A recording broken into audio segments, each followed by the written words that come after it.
Chapter 11. Right. If you were able to choose not to file those, how come you couldn't for the U.S. and Japan Corporation? Hey, what's up, everyone? This is Austin Angler back with another live video here.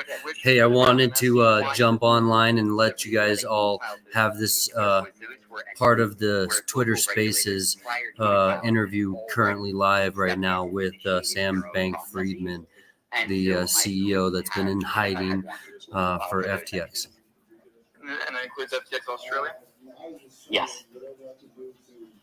You also said that 8 minutes after you filed the initial motion for Chapter 11 bankruptcy, $4 billion more of liquidity basically was called in. Someone said that they could give you that cash injection. Is that correct? I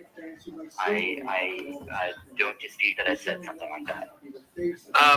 But did you actually get the liquidity of $4 billion offered to you 8 minutes after you filed the Chapter 11 sub at 4:38 in the morning? Did you get that actually offered to you? Yes. By whom? Can you state? I cannot. Okay. Why haven't you filed a motion to voluntarily dismiss the bankruptcy cases under U.S. Bankruptcy Code Section 1112 if you believed that you could save the company through that cash injection, and you also thought that FTX US and FTX Japan were fully solvent? I acknowledge your question. I want to make sure that I operate in a responsible and compliant manner here.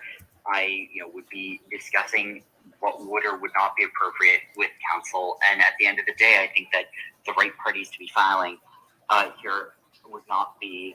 I think that the right parties would be regulators, administrators who are overseeing this internationally, who have been leading the charge.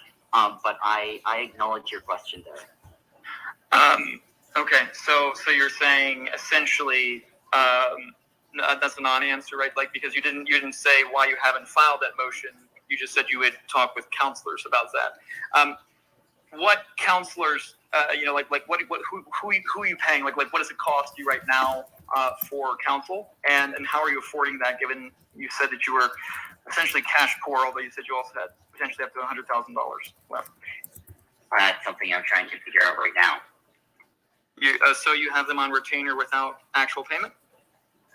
I can't go into the details. There are also potentially various relevant D&O policies which are being examined as well. But frankly, that is a concern for me. Okay. And what funds were lost in the hack, and from what entities that you're aware of? I don't know the details of that. That happened after the Chapter 11 team. Okay. But I think to my knowledge, this sort of on-chain analytics, as long as you don't count as long as you make sure to distinguish between the various custodial processes that were taken then, to my knowledge, have done a decent job of tracking what that was, but I don't know a ton more than that. Okay. But you said that FTX US lost $250 million in the hack. That was a statement from you. When did I say that? You said that in the past few days, literally. So if you said that FTX lost $250 million in the hack, where are you getting that information from? So I would be surprised if I'd said that it had done that. I think I wouldn't be surprised if I'd speculated that maybe the notional of it was something kind of similar to that based on what had happened on chain, but I don't think I know exactly how much it was or from exactly what entity. Okay, but if you're assuming that much, and Arkham Intelligence also reported that around $204 million of funds were moved off of that U.S. exchange to Alameda just a few days prior to the bankruptcy. Does that mean there's a plausibility of a $500 million hole at FTX or at US, or does that mean there's just plausibility of a $250,000 hole? So I will make a few notes. This is all as of when I had last looked into it, and my data is somewhat stale here, so I'm just guessing as best I can. First of all, the funds moved off. There are also funds moved on. There were a lot of deposits and withdrawals on FTX US from many customers, including Alameda, but those were fully solvent accounts, and to my knowledge, all of the customers ended positive on FTX US, such that there was no hole created by any of that activity. There's not an equivalent to what happened on the international exchange, so that part would not contribute to it. In terms of the hack, I don't know how much that came from FTX U.S., I might be knowable from looking at on-chain activity. I had believed FTX. I've lost his audio. Is it No, it's me too. Oh, sorry. Yeah. Oh, you're back. Sorry, Sam, we just lost you there for about. We lost you there for about 10 seconds. Yeah. Yep. Sorry, I'm back. But I had and basically to my knowledge, I think that there were substantial surpluses there, such that I think it would still be, to my knowledge, solvent. Although again, I don't have access to current data. Okay. All right. And hold on that point. Sorry, on that point regarding the U.S. Customers. So I know Altcoin Psycho pinned a tweet, and I know many people that are in very similar positions. He says, "What about the thousands of customers who did an ACH withdrawal pre-bankruptcy announcement and never received their money in their bank? Surely, if FTX US was fully solvent, the bank account used to process the ACH withdrawals should have continued processing." Are these ones that were processed shortly prior to that, or that were processed before? Yeah, just shortly prior to the announcement, there were a whole lot of customer withdrawals, and those just stopped being paid. So I can't speak to the actions taken by people who are running that business right now, or what decisions they are or aren't making. Just my belief that there would exist the funds to pay out to customers were that to be the chosen pathway. But I can't speak to which decisions are being made about whether or not to choose that pathway. But some of these were done days before. Some of these were actually done days before. I mean, I don't know the details of individual transfers. ACH transfers can take a week to clear sometimes. But again, I don't have access to look into individual ones. I mean, they can take a week to clear. I agree with you that they can take a week to clear. That's not a problem. But once they are in the system, it's just a case of clearing. It's not a case. It's if the transaction's in the system. That's a chargeback. From a solvent entity. From a solvent entity. There were lots of customers charging back to FTX US every day, attempting to ACH in and then retroactively cancel those. Those were solvent customers, although dicks. I don't know the details of this system, but in general, U.S. fiat transfers are quite messy, and for both ACH and credit card related transfers, it is very difficult to have confidence in a transfer until as long as a month after it's been initiated. So that is a mess. Sam, can I ask you a question? And I don't want to interrogate you and ask you specific questions, but I understand 29-year-old dealing with the collapse of an empire, which affected probably in excess of 10, 20, 30, maybe even 40 million people and a whole industry around it. I wish we had that many. Knocking off billions. But still, I mean, no customers, etc. But millions of customers. Trying to understand, as a 29-year-old, who was around you? Who were the 5 people that you were calling and speaking to? And I'm trying to get a feel for the type of discussions that were happening as this whole thing started to collapse. Trying to get a feel for what are the top 5 numbers that you were calling? And I'm trying to get a feel for what they were telling you to do. So it's a good question. And, there was a crew of employees, working around me to try to do what we could.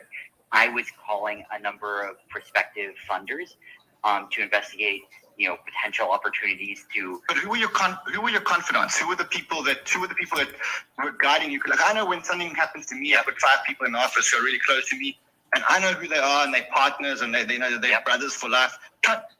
Who were you phoning? Were you phoning Gary? Gary, and Gary being a childhood friend and a co-founder as well. Yeah. Sam, I'd love to know more about his involvement. So, I mean, I was calling basically, calling and or speaking to in person, primarily other core employees of the company, other employees who had, relevant stakes in it, who had, relevant thoughts, but it was, it's the core employees who were the bulk of who I was, counseling with. Then I did call, some external advisors, a few key investors. I called a few. What about Caroline? What about Caroline? Were you speaking to Caroline during this whole thing? I mean, were you guys aligning on exactly how much money Alameda had and what the value of the positions was? Because ultimately, she was a CEO. I mean, how many times where was she on the list? In terms of frequency, was she number 1? Was she number 3? Was she number 5? She was not physically in the same place as me when this is happening, so there were a fair number of phone calls to do exactly what you said. Like, as soon as this happened, one of the first things that we said was we need to know exactly what the deal is with not just Alameda's balances and positions on FTX, but everywhere. We want to know exactly what funds there are. We want to know whether a margin call will be able to be hit. We want to know how long it would take to deliver those. And so there were certainly a lot of conversations with her around that. Although she wasn't physically in the Bahamas when this is happening, and so I was speaking more frequently in some sense to the employees who were there. What about Dan Friedberg? I don't want to, I think, go into where specific employees' heads were at, just because I think that's for them to talk about it if they want to. But was he one of the top 5, or was he one of the top 5 people that you would? I mean, he was a big advisor, wasn't he? Yeah, he was a big employee of the company, a big part of our legal team. I think that everyone served in those positions were people I was trying to consult with, and I don't want to sort of go into details of where they were at unless they kind of give me permission to do so. But you can look through who were the core developers, the core people on the legal side, the core people on the ventures M&A side, and on customer support, VIP support. Like, all of those people were sort of huddling around to some extent, and trying to figure out like what the right things to do were. But at the same time, I was not as communicative to some of those as I wished that I had been. I was including some people on that list. And I think in retrospect, that was a failing of mine as well. I was very nervous to say something company-wide that, both because I wanted to make sure I didn't say something that I didn't believe and I wasn't sure what was happening. Like, I was trying to figure it out in real time, but also because at some point, everything that I said started leaking out pretty quickly. And so it sort of broke down the ability to have that much of a distinction between company-wide communications and public communications. But I think in retrospect, I wish that I'd just been, saying what I knew when I knew it pretty transparently, and accepted the fact that I was going to guess wrong sometimes, and the fact that a lot of it was going to get out publicly, because I think I owed it to the employees who had been fighting with us for years to tell them what I knew when I knew it, even if I wasn't confident in it. Chair, I'll let you continue with the questions. Yes, so Reuters reported $10 billion in funds. We really need to get back to this point. The $10 billion in funds were transferred without FTX customer knowledge to Alameda from FTX. Ellison herself said this in a statement, right?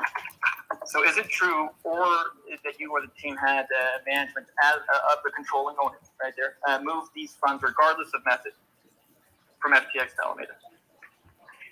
So I do think that there was, Alameda ended up with a substantial margin position open on the exchange. I think that, just the over collateralized margin position was a fair bit of it. I think that the avenue that Rand talked about with the historical wire transfers was part of it as well. I think, you add those up, and I think you probably get to most of it. Although again, I don't have all the data right now, so that's sort of piecing together. And a lot of where did the funds come from that Alameda was able to margin? That we say that they're able to margin. Yes. Because that margin is a loan, effectively, correct? Yep. Alameda. Where did the funds come from for that loan? They were, the collateral came from assets that Alameda owned, and the liabilities were, a short margin position open on FTX, coming from, the assets that FTX had. And how did you know this much about this move, even though you said you didn't know there was that much on the sheets? But a lot of these are things that I have pieced together after the fact that I did not know at the time or was not fully aware of at the time. This is sort of a hodgepodge of things that I knew, things that I didn't know, but have since found out, and things that I'm guessing at given what I've been able to find out, but I'm not entirely confident in. Were FTX consumers made aware of this? But Sam. Yep. Just before, I want to go on that specific point. Alameda, is it possible that Alameda was withdrawing real dollars from FTX and instead putting FTT as collateral? So almost taking FTT, putting it as collateral, and then withdrawing real dollars in exchange as against that FTT collateral? A lot of clients were doing that. I do believe Alameda was doing that as well, and was doing that for a substantial size. Yeah, the size that I saw was more than they were supposed to have as unlocked tokens. Do you think it's possible that maybe they were leveraging more tokens than they had unlocked? I don't believe it's more than were unlocked, because all FTT tokens are unlocked at this point. There are separately, so I think that what CoinGecko and CoinMarketCap sort of denoted as circulating tokens, I believe that was effectively not counting FTT tokens held on FTX. I think that's roughly how it was implemented, that it was because it's just done by looking at a set of blockchain addresses, and we're basically taking all tokens except for those on some specific subset of blockchain addresses. And I think what that was doing was just excluding at least some, if not all, of FTX's wallets from that calculation, and probably had been for a little while. So I think that the circulating supply calculations on CoinMarket and CoinGecko were, they're displaying a particular thing. I don't think that thing was necessarily what was the most intuitive thing, but all FTT had been unlocked for a little while. Thanks, man. And you stated in your text, leaked on Vox, that you knew deposits from FTX consumers were essentially lent out to Alameda, and that Alameda then invested with these funds, correct? Something roughly like that. Okay, and so you then would have had to been aware of that happening. In that report, now by Reuters, we referred to back, it also stated up to $2 billion of those funds are now missing. When Reuters asked you about this, no clarity was given. In fact, you responded with 3 question marks. So I'm asking you in front of our audience here, the live crypto audience here, where did that $2 billion go? I'm so confused. So, first of all, I didn't say knew as of when that was happening. It's not clear to me what you were saying there in terms of when I knew that. But I'm not sure that I answered your question, Sam. Can we just stick on that? I'm trying to keep this to where we can keep it very cordial and really inform the audience. So, in that report, it said $2 billion of those funds are now missing, right? From the $10 billion, they're released up to $2 billion, at least $1 to $2 billion gone from the balance sheet, disappeared. No one knows where they're at. Where did that $2 billion go? I have no idea what that's referring to. Okay.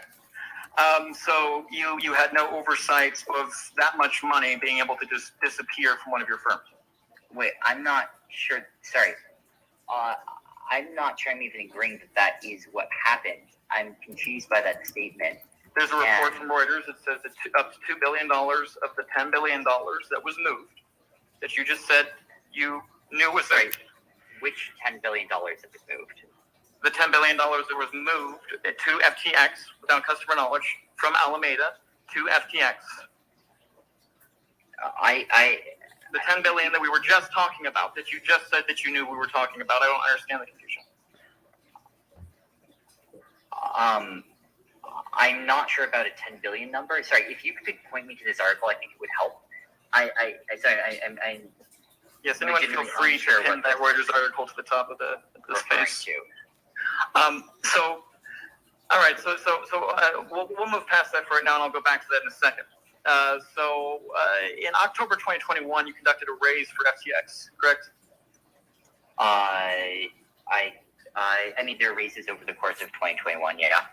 Okay, but you did a specific raise with Sequoia and some others. 69 investors, to be precise, including Sequoia, which called it a meme round. How much was that raised for? I don't remember how much that round was. Was that the 400 million round, roughly? Yeah, $420 at $420.69 million dollars raised from 69 investors, which is quite called the mean one. What were those funds used for?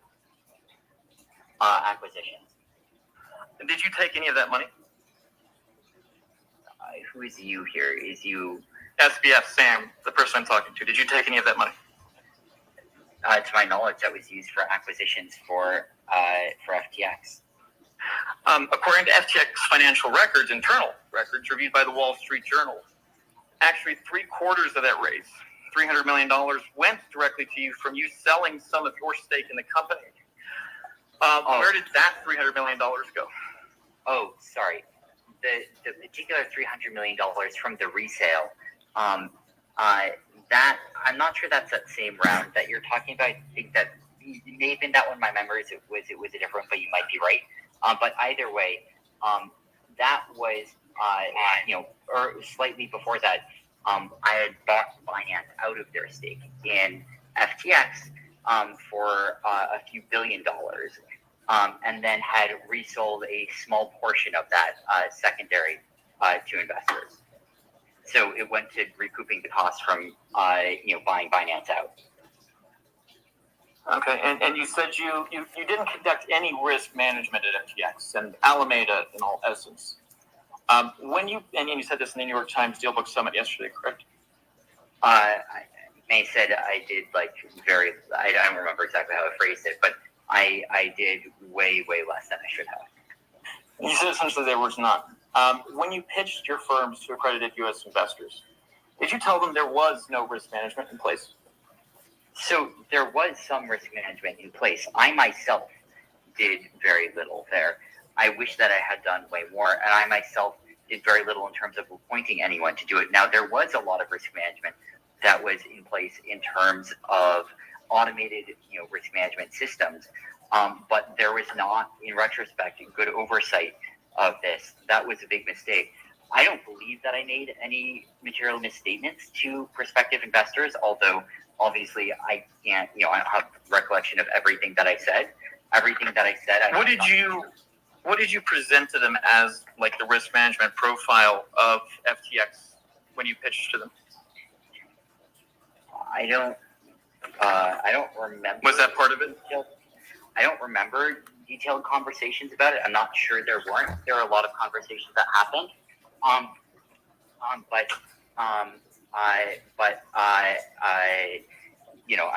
not sure there weren't, but I don't particularly remember many. So there weren't a lot of due diligence processes that took place? And I think that there were due diligence on some things. I think there's a lot of due diligence done.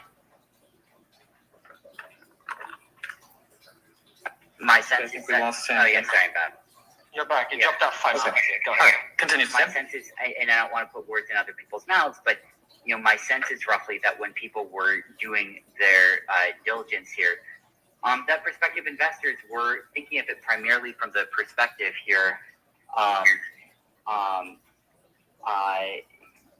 They were looking at the upside here. They were looking at, what could the business become? How could it grow?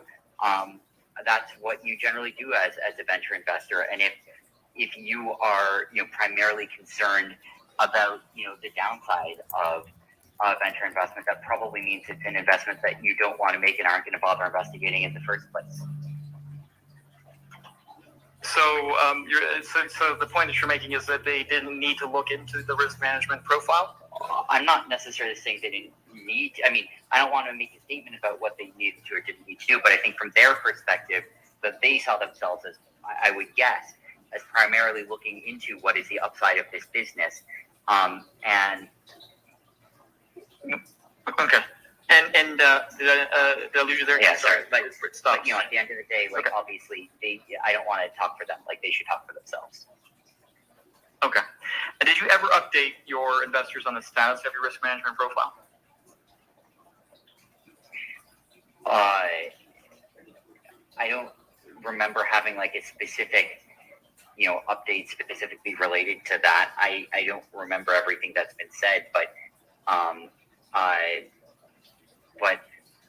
not sure exactly what you're getting at there, or if you're asking like, did I have a special session where, called like updated risk management? Like, no. Did you have any regular meetings with your investors? Yeah, we would have a call every few months to talk about the business. Okay, and the ways that you were controlling customer assets or anything like that just didn't come up, is what you're saying? I don't think it particularly did.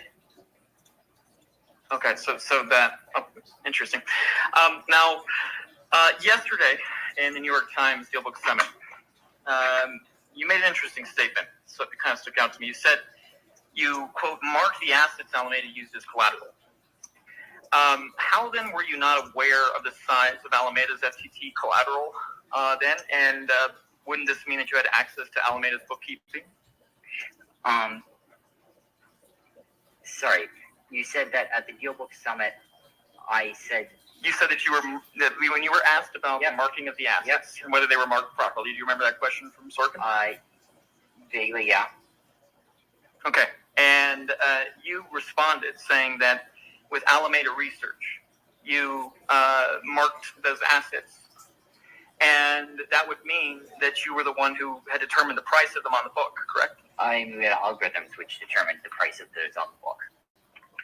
Okay, so then what did you mean by you had marked the assets at Alameda? I think I was, so I don't remember the exact phrase that I said. It may have been me just saying, like, we as in, like, FTX, the product, we're marking all assets to mark prices.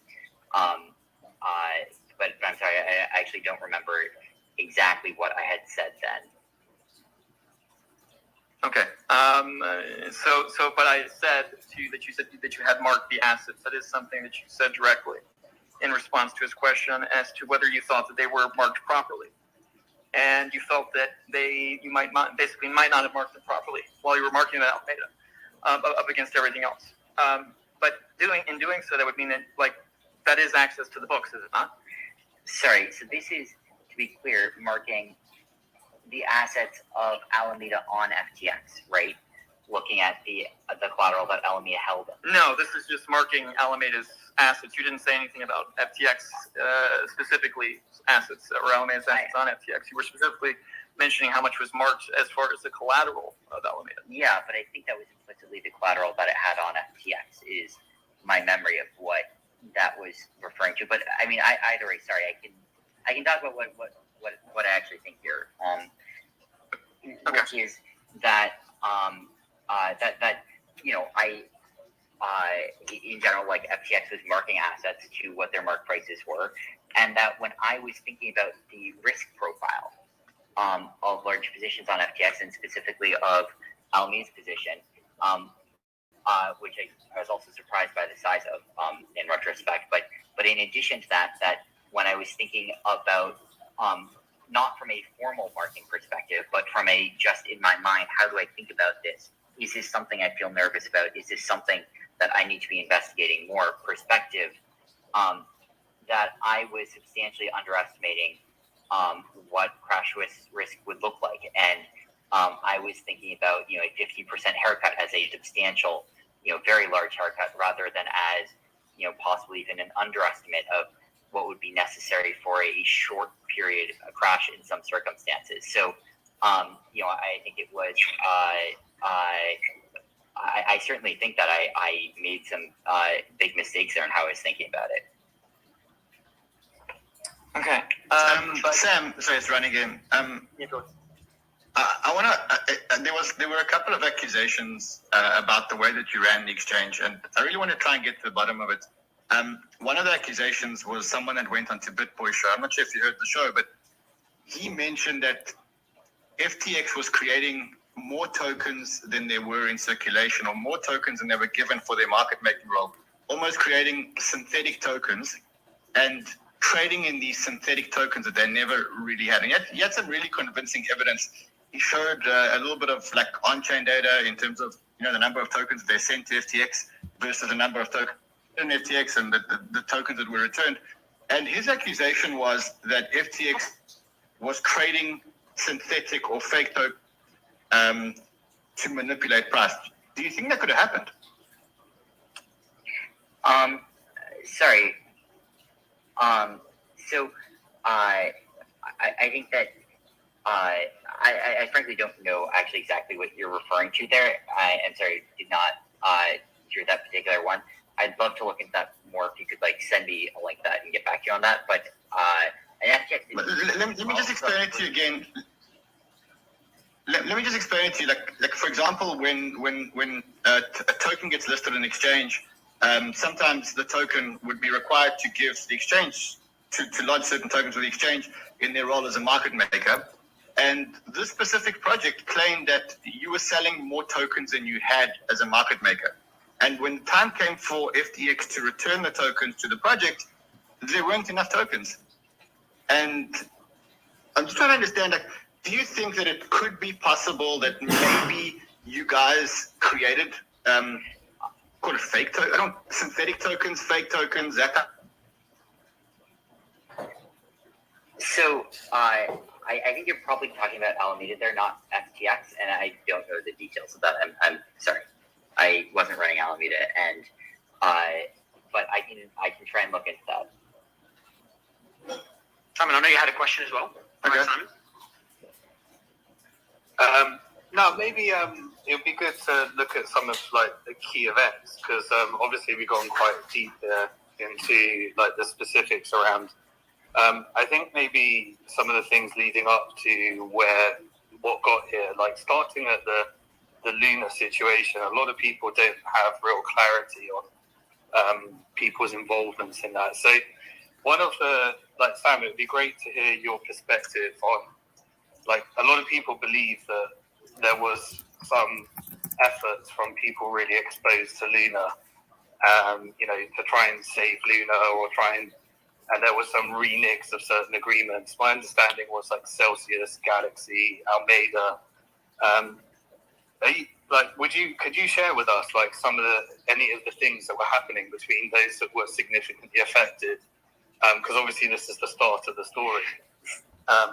So I would I actually know surprisingly little about the Luna side of this. I don't to my knowledge, neither FTX nor nor Alameda were particularly involved in Luna.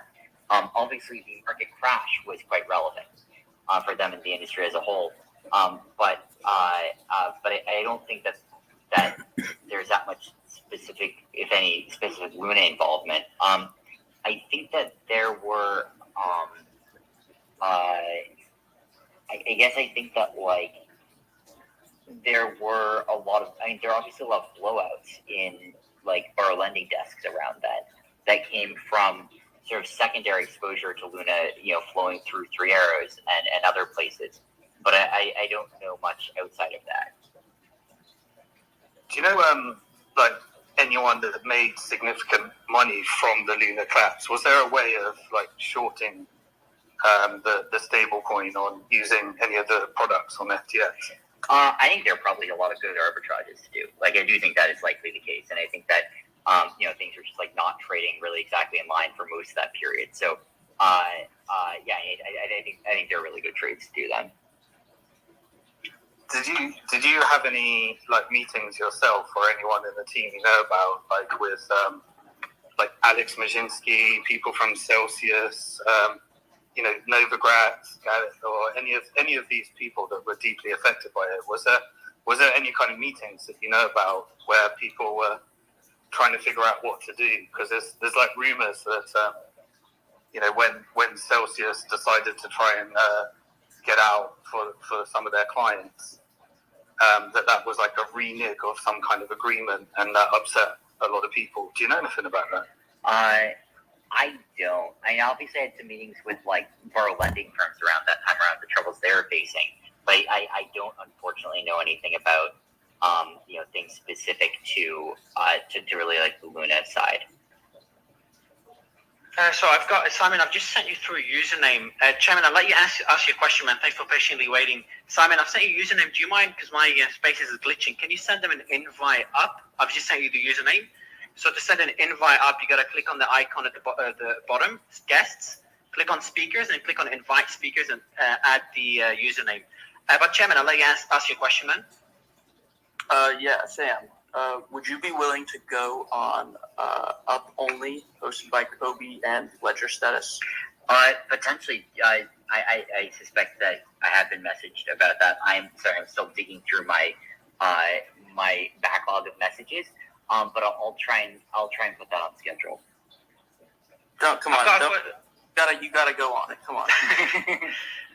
I've got another question for you as well, Sam. The tweet. So there was, while Simon invites a guest to ask you a couple of questions, and I know you have to go for, in about 5 to 10 minutes.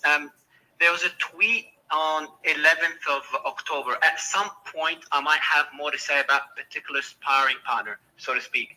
But you know glass houses. So for now, all I'll say is, well played. You won.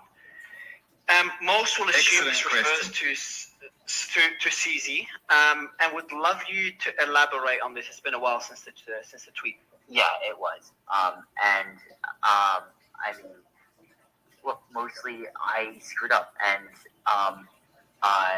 like, I feel incredibly bad about that, and it hurt a lot of people. And you know, whether or not it matters, I'm going to do what I can to try and make it right. And I don't want to try and deflect responsibility from that. You know, obviously there are other things that also contributed to what happened, and you know, there was a pretty sustained peer assault, which I underestimated, and you know, underestimated the impact of, and underestimated the execution of, and I think that was quite impactful, and was, you know, what sort of lit the match here. But I didn't change the fact that I wasn't on top of my shit. Hey Mario, since he's leaving in 5 or 10 minutes, can I ask you a couple of questions? Yeah, sure. Go ahead, man. While we bring up the guest. Go ahead. Fantastic. Hey Sam, did you or any of your business entities or family members ever make any donations to political parties or politicians on the Bahamas? I'm not sure, not to my knowledge. You can't just say that answer that with yes or no. I don't know of cases where we did. I mean, I wouldn't necessarily know if, like, someone had at some point made some donation on behalf of some entity. But like, I don't know of that having happened. Okay. Have you and your lawyers been in touch with the U.S. Department of Justice about your case? I can't talk about, you know, any specific communications or lack thereof with specific, you know, regulatory agencies. But obviously we'd be, you know, looking to engage constructively if, you know, if and when that were to happen. You know, the reason why I'm asking is in several interviews you pointed out that FTX US has enough funds to pay US customers. Yes. That a strategy to ensure that the U.S. Department of Justice doesn't charge you with a crime because the DOJ doesn't have jurisdiction over foreign FTX customers? I mean, it's a true fact.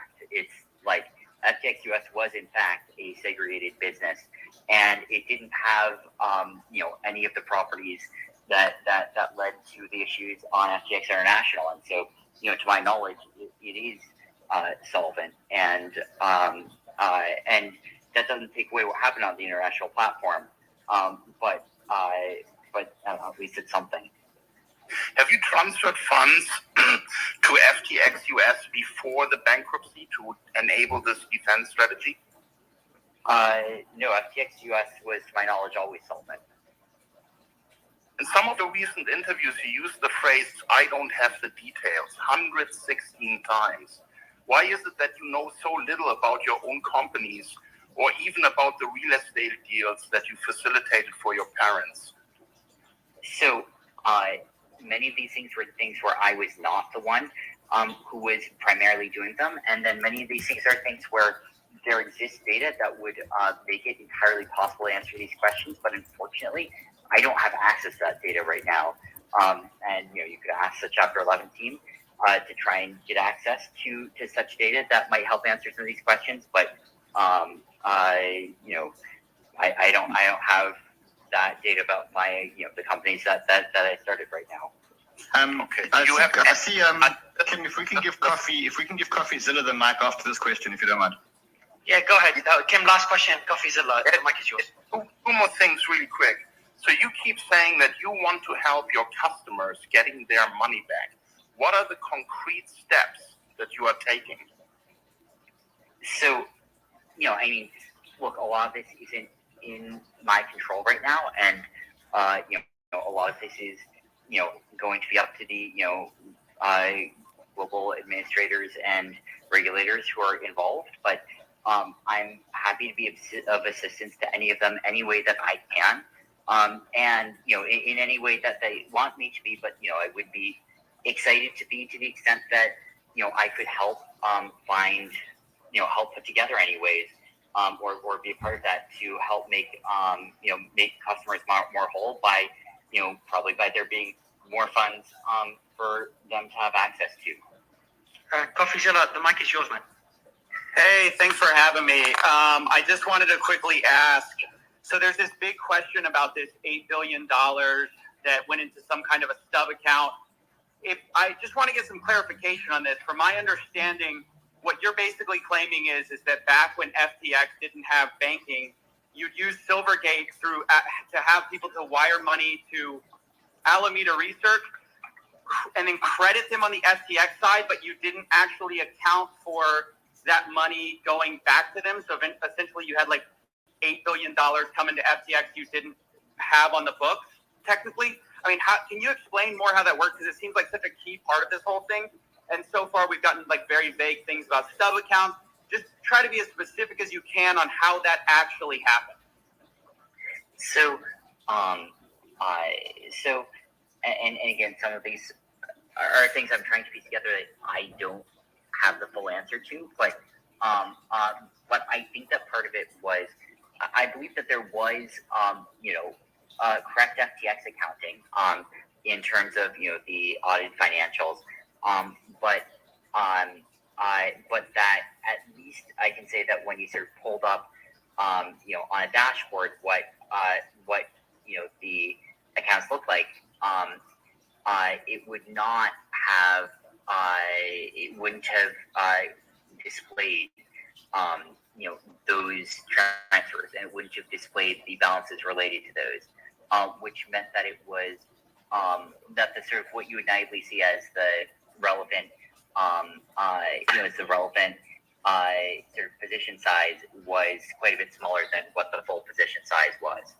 Specifically, you're talking about the funds that went into Alameda that was credited to on the customer side on FTX. Yeah, You're saying that basically when you looked at your dashboard, Alameda was using those funds to trade perhaps, but that ultimately you couldn't see that on the Alameda side because there was some kind of an accounting problem where there was a mix-up with where it was credited. Is that the story? Yeah, it's something roughly like that, or at the very least that the common displays of it did not include that piece of the accounting. A real quick second follow-up. So I've talked to a few Alameda insiders, and I've kind of run them by your story of things. I think you probably are aware. I'm pretty skeptical. And one of them, when I told them, could it be that Sam wouldn't know about this? Somebody who worked with you, and they actually, they laughed, and they said, "There's no way he's claiming to be stupid now when he was this genius wonder kid." And so my sense of things is, how do you explain this? How do you explain the fact that some of the people who worked with you for years, your employees, have come out and said, there's no way he didn't know about these backdoors. There's no way he didn't know what Caroline was doing when you guys were very close. The offices were right next to each other. I mean, how do you expect us to believe this story you're spinning? I mean, I have to say, I had a lot going on, and I was spread thin. I was a bit less grounded than I had been before, and I lost track of a lot of important things. And I think that those. Hang on one second. I think spread thin is one thing, right? I think things can get out of hand, but we're talking about a fundamental understanding of whether Alameda was commingling funds with FTX. I mean, I saw your Stephanopoulos and Sorkin interview, and you're pretty categorical that you had no idea that you were mingling funds. So that's what I'm asking about, not like, did you know exactly what was happening on November 7th or 8th? I mean, I can understand sort of things getting out of control, but we're talking about the most fundamental grasp on how your business works. You're telling us you had no idea. I was not aware of a lot of what was going on. I was vaguely aware that some of these systems existed. I had no details of them, and I was not spending much time and on looking at position risk management. It was a big mistake. I mean, you're right, Sam. I've just got guys. I've just got a DM. Sam has to leave. So guys, Wait, can I, Mark?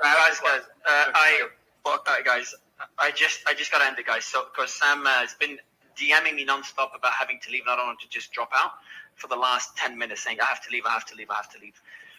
So Sam,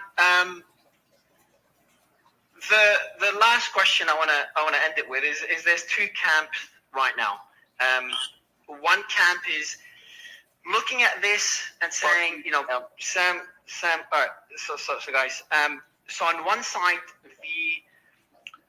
the audience, I'm looking at the comments, is like, hey, Sam is at least speaking despite lawyers telling him not to, and looking at this in a very positive light. On the other side, people are saying your answers are very calculated. You're dodging any tricky questions. And, this is all part of a plan to paint yourself in a better light. And I do have to admit, there are some answers where they're very, very calculated, and you try to dodge them in one way or another. So to conclude it from my end, what's next? What's next for you in the next few weeks? What can we expect?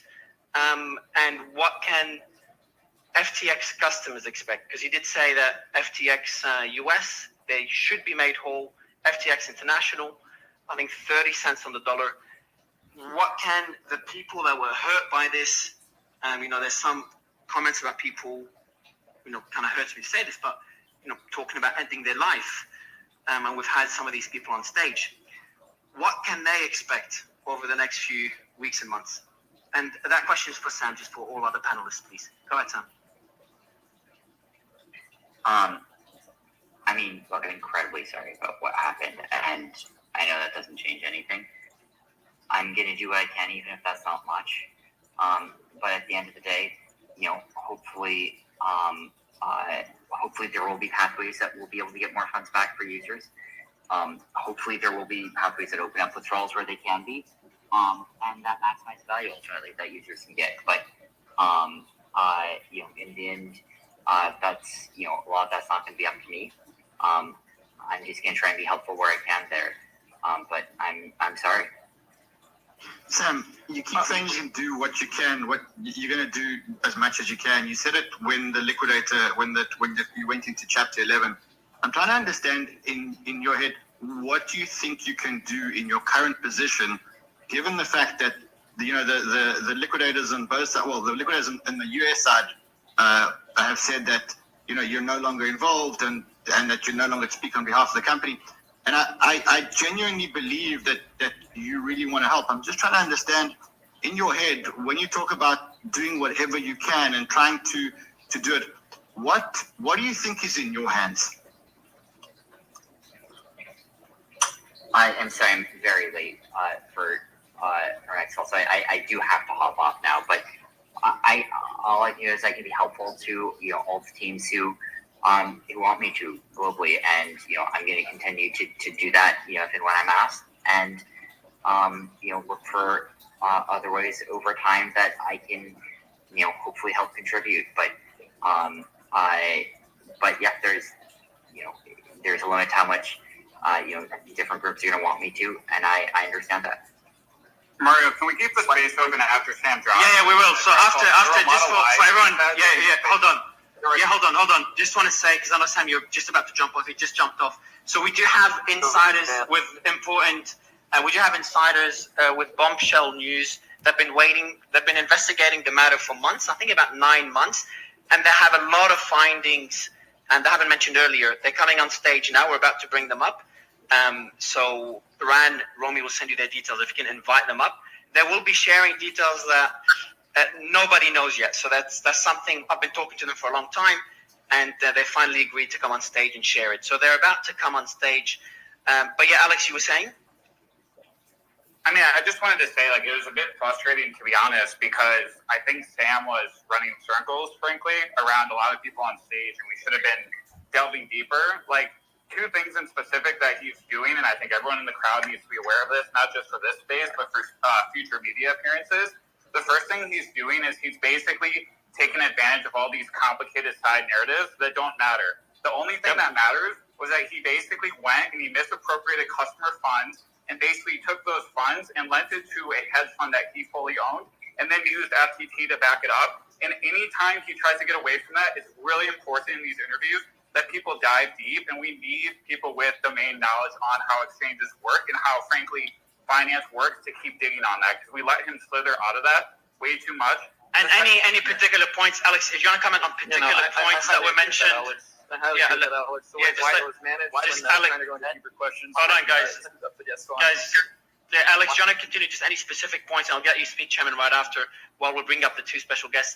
Any specific points you want to mention for anyone listening? Specific lies that you want to address? Yeah, so I mean, I pinned this tweet by Jesse, who obviously runs Kraken, and I think would have been a great person to keep drilling on that. But basically, when he actually started talking about how the margin trading system works at FTX, that just wasn't correct. He was basically saying that anyone could come in. They could. I'm going to read Jesse's point because it's, I think, really valid. And please do. So for everyone, please pin the top tweet and like and retweet that to get more visibility. But basically, he said that, okay, how the exchange worked was that it was a net account equity model. So people could borrow against client funds, right? And then he would print FTT, which is a vapor token, against it, okay? And then he said, if the quote Sam said was, if you add it all up and you come to the negative balances as 100% recoverable, then we're fully solvent. That makes no sense. You can't just go borrow like 10,000 worth of Bitcoin and then print FTT against that to collateralize it and then say that you're fully solvent. That is fraud. And like, that was like the problem that like he keeps slithering away from, in my opinion. And like, frankly, that's the only thing that matters. Like, yes, all these side things that he's doing with regulators or all these other aspects are problematic, but that is where the fraud lies. Well, I mean, Alex, absolutely right. I just want to say real quick, I don't know who said, like, oh, I believe you have, like, good intentions here. SBF has only one intention, which is to save himself from jail. Let's all keep an eye on that, because if you want to read into his statements, everything is said with the idea that he's trying to paint a narrative of himself, that he made an embarrassing mistake, that although he's this genius who went to these top-tier Ivy League schools, worked on Jane Street, wooed everybody from Black Rock to Sequoia, all of a sudden he's an idiot the second he's committed fraud, right? We're supposed to believe he didn't know what was going on the company he started and ran for years? We're supposed to believe he didn't know what was going on right across the street? I mean, how stupid do we have to believe a narrative like that? It's completely insane. But people are like kissing his ass saying, oh, I believe you're doing the right thing. No, he's done enough. He's helped enough. He needs to take a sideline. He needs to go to jail, and people need to get whatever pennies they're going to get back from this whole thing. He's lied from the very beginning. I'm like shocked by the credulity people have in relation to this guy. They just like suck up whatever he's saying. Nearly everything out of this guy's mouth is a lie, except where it lines up with him not going to jail, and then he might tell the truth. But every single thing he says is with the aim of not going to jail, and everyone needs to remember that. I don't know if you were there in the beginning. I would like to add something to that, if I may. I would like to add that I'm disappointed how this whole thing was set up, because my first question and how throwing everyone else under the bus. Go back. You could drop that for like 4 or 5 seconds. Can you go back 4 or 5 seconds? What you're saying? Yeah. So I'm disappointed how this whole thing was running, because my first question went right to the meat of it, where he is basically saying he had no idea what happened with customer funds, and he's throwing Caroline under the bus and his co-partners under the bus, and I was muted, moved down, and removed as a speaker, and there was such a crucial question. And then, Mario, I sent you a couple of important questions that you said you would ask, and you never did. And then you said when you are done with your questions, we get to ask him questions. But at the end, you said there's only 5 to 10 minutes left. It's really not nice how this whole thing was managed, because there were so many important questions that were left unanswered, and I'm really... Bro, I do, Kim. I've got. You know how many people telling me on the panel? I've got more important questions that are unanswered. I don't have 5 hours to ask all the questions. I think we did a better job. If you go back to New York Times, if you go back to Good Morning America, compare these questions to the questions they asked and the fluff pieces they had. So we tried our best, considering the amount of speakers I wanted to ask questions. I have 50 questions. I asked 5 of them, considering there's only so many I can ask. So Chet does a lot of interrogation. So he was trying to pin him on a few things as well. Rand had great questions and brought questions from BitBoy as well. So I think all of us have more questions. I have more questions. I'm annoyed I couldn't ask as well. So it's something that it's a point that we can all make. But guys, I think to Coffee's point, we got him to admit that the money was double accounted for in Alameda and on FTX. He literally admitted it when I asked him the question. I said to him, is it possible that people were depositing money into Alameda, no money was flowing between FTX and Alameda, and people were trading as if they had money, and therefore you were double accounting on the money? And he pretty much said, yeah, that could have happened. That is probably what happened. I mean, beyond that point, he admitted that Alameda was taking money and they were crediting people on FTX, and then Alameda was still using the money. So they pretty much were creating fake money on FTX. He admitted it. Go back. I've got this thing on YouTube. I'm going to cut out that.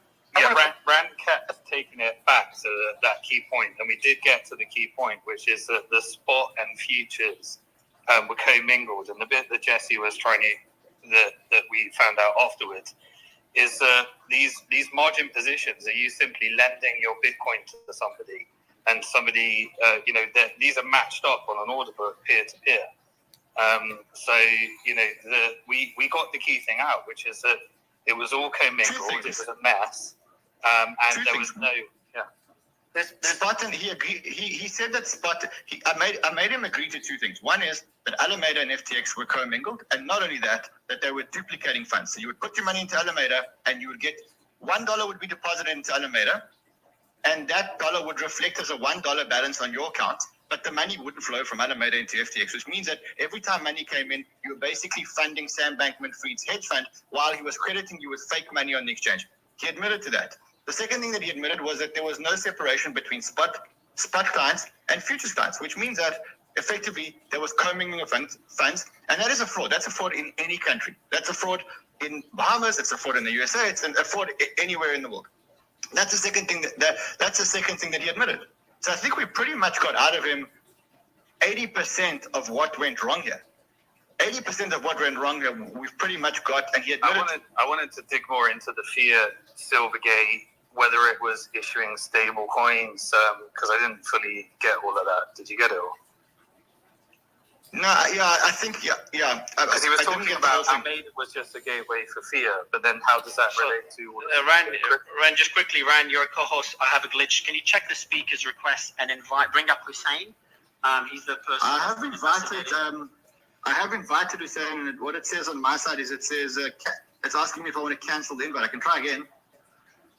Okay, yeah. So there's Nick Pett, and then I'll send you the 2 handles. So they're the 2 people that were investigating FTX and Alameda for about 9 months, and the findings they have, which they shared with us, pretty insane. So I've been. I'm gonna try and bring them up. I'm gonna just send you a screenshot because I actually have. I've sent you both their handles and see if they have their hand up as well. They have their hand up as well. Mario. I'm gonna cancel current invite. I'm gonna resend the invite. I think that's the easiest way. Yeah, try that. And guys, so Hussein and Nick, check your DMs, guys. That's how when Rand sends you the invite, that's how you get it. Alex and Chairman, go ahead. Alex, let's not beat ourselves up too much, man. To get SBF on a Twitter space to take that many questions, that's pretty incredible achievement. To be fair, I think we should beat ourselves up because that was really a wasted opportunity. Nothing. Simon, I'm sorry, but I don't agree. I think if you go back to the transcript, Chairman and Kim, you go back to the transcript and you see some of the things that Sam said, and then again compared to the transcript and the other 2 interviews. Yeah, go ahead, bro. There's a couple key things. No offense to Chet, but there are people like he spoke 90% of the time, and there are people who are much more qualified on a lot of these topics than Chet is. And you told us we'd all be able to ask like 2 questions at the end after you finished your line of questions. So first of all, Chairman, I just want to cut in there because I will, obviously, I'm going to protect my own reputation at any point in time. So don't come at me like that, Chairman. First of all. Second of all, what I was going after and what Mario prevented from happening was a massive series of questions that were going to be ran through pretty quickly in order to get to the root of the matter. This is how you actually do investigations, to actually find out what happened. You don't let the person just keep filibustering, keep just flowing, keep putting. He has That's about what you let him 4 do. responses. Hold on. Are you saying your employer fucked up, Chet? Is that what you're saying? Kim, can you please not right now? So at this point, here's the thing, right? There was an idea of how to actually build this. There was an idea of which questions to actually ask, and some of the questions never got asked. Was the fact that he even said that his parents worked at Alameda.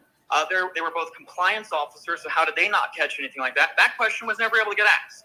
There's a whole bunch of questions that people don't understand that were actually coming into the fruition, never got a chance to because Mario decided to change up the entire way the space was going. I'm not happy at all with it, and I'm not pleased. All right, guys. So I'm trying to bring up Hussein. So how to go with Brand? Did it work? Because there's I have invited. I've got. There's an invite pending for Nick Peterson. And I'm trying to bring in Hussein, but it doesn't find him. I'm trying to add him on, but it's not finding him. See if you can find him in the audience. Go through the audience, and then I'm on it.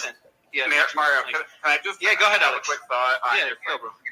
Look, I understand it's a highly emotional situation for everyone involved, right? And I think, that has kind of spilled over. I think in terms of tangible advice, if one of these spaces is done again, whether, Mario by you or anyone in the crowd, I think I'd have like 3 pointed pieces of feedback. The first is you need people with certain domain expertise on the stage. So we really should have someone like a Jesse or someone who has deep technical knowledge of how exchanges work on the stage so that they can drill deeper when Sam basically tries to feint off of a question.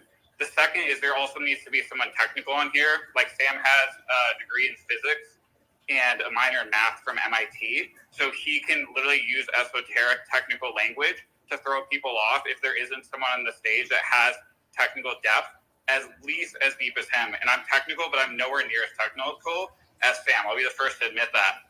So that's the first thing, is get speakers with domain knowledge on here, specifically around exchanges and deep technical knowledge.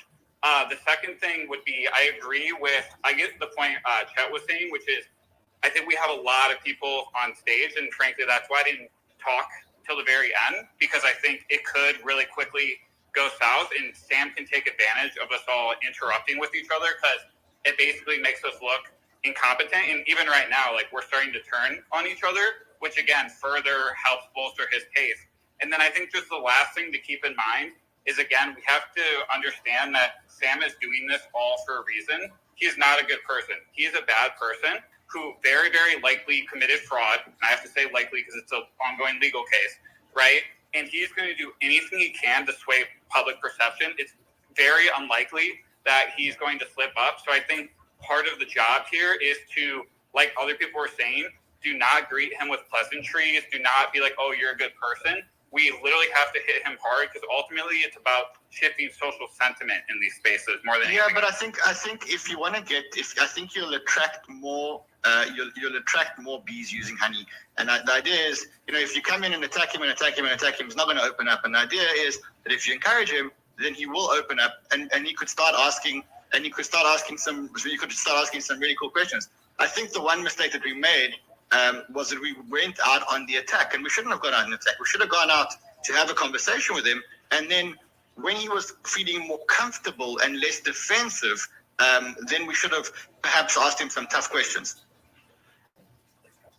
Yeah, so I'm just trying to bring you Hussein and Nick. I've added you to the group with them, please, Ryan. I know you're trying to bring them up. Yeah, I'm so guys, speaking to them on Twitter.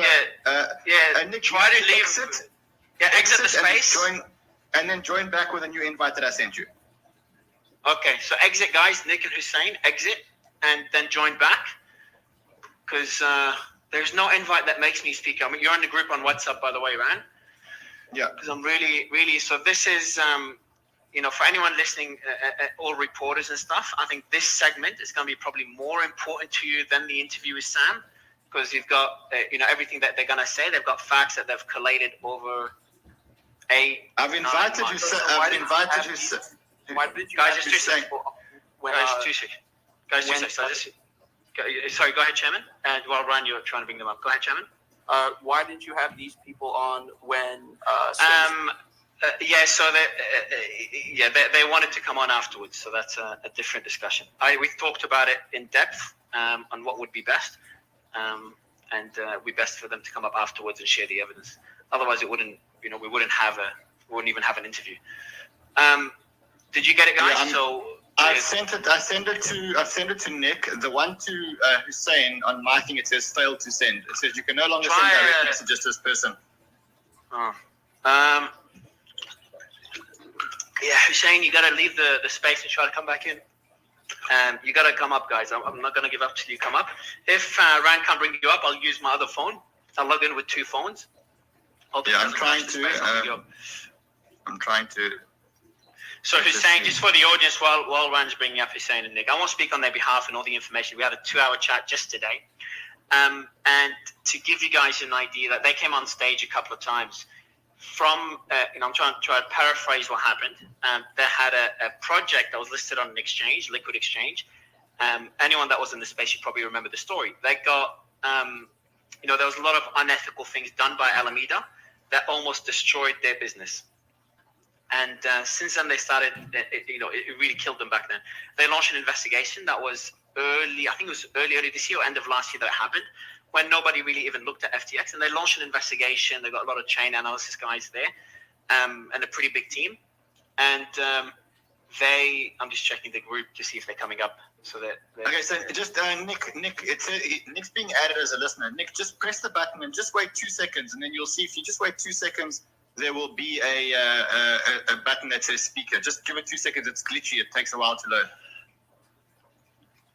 Just messaging them now. Crypto man run. So they since then they launched the investigation, and they found things. A lot of them will be pretty crazy allegations for the audience listening, and they'll be pretty clear. They'll tell you the allegations that they can prove, and they've got evidence to prove 100%.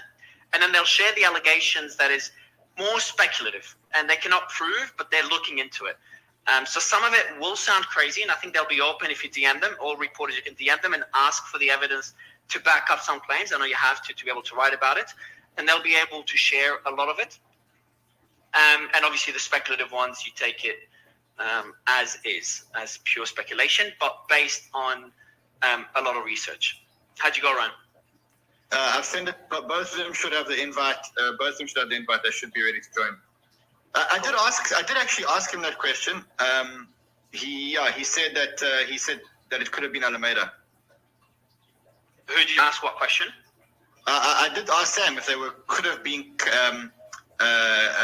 creating fake tokens, and he said that could have been Alameda. The synthetic tokens. Go ahead, Kyle. The whole inflating tokens of this is something that has come out in the past, where let's say that someone deposits, let's say 1 million Dogecoin, and that's all that's on an exchange. An exchange, because it's centralized, they can just say they have 2 million, and this is highly likely what probably happened when in this particular case of what you're talking about. Yeah, I'll be joining the space from my other phone. Let's see how that goes. I'm trying to. That's a risk, but I have no choice. Yeah, I was trying to lead up to naked short, but I didn't get there. It's just you couldn't send. James, are they up, or should I have joined from my other phone? I have invited them both. It says it's not bringing one speaker. Okay, let me ask. Chat. I'll send you the username as well, chat, so you can try to invite them. In the meantime, I'll go in from my other phone to try to bring them up. So let me send the hey, while you're bringing up some people, one of the things that's going to come up was this whole separation between FTX US and FTX International. This is going to create an absolute shit show between creditors. This happened in the Celsius case, where the lawyers used the division between some people, like regulators were sending cease and desist orders to Celsius, and then they bodged together a fake custody service where they never segregated funds. And it created this big divide where there was a bit of funds in custody, what was called custody, and the rest in earn. And then the lawyers used that in order to determine, or they're using it now, that all the funds belong to Celsius, and therefore they could spend them and use them as much as they want. And this is the shit show that's going to happen between the US and international. Or the US are going to create an ad hoc group and try and get 100% recovery based upon what Sam's saying. The lawyers are going to use that in order to create division between the international creditors and the US creditors and the Japan creditors. And they're going to use every ounce of that to wage war against creditor to creditor to creditor in order to win prisoner's dilemma and get things exactly what they want. It's a very manipulative technique. Simon, I want to ask you another question. Do you remember how we did a space once? We had a few people from Celsius, and there was a lot of Celsius were some of the first whistleblowers on Alameda's actions, and there were allegations about Alameda. I'll let you tell us what was that space about, and what was the connection between Alameda and Celsius. And we do have speakers that will come up and talk about it a bit later. If you can summarize it for the audience, because it was a really eye-opening space. It was just more the Celsius community were the first to really call out Sam Bankman-Fried because they detected naked short selling because they knew that all the sell tokens were locked up on the app, and so there was only so much circulating supply.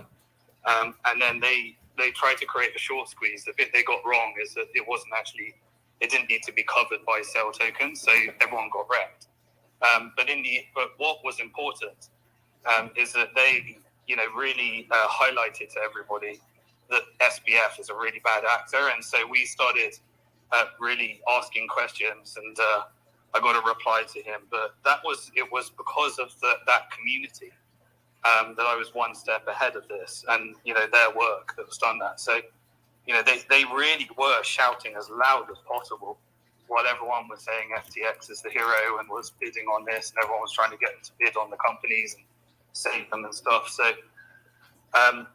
they detected it, and it was because so many of the sell tokens were locked up on the app. It was a bit easier to detect, strange behavior. I've got good news. I logged in from my other phone, so I'll be inviting them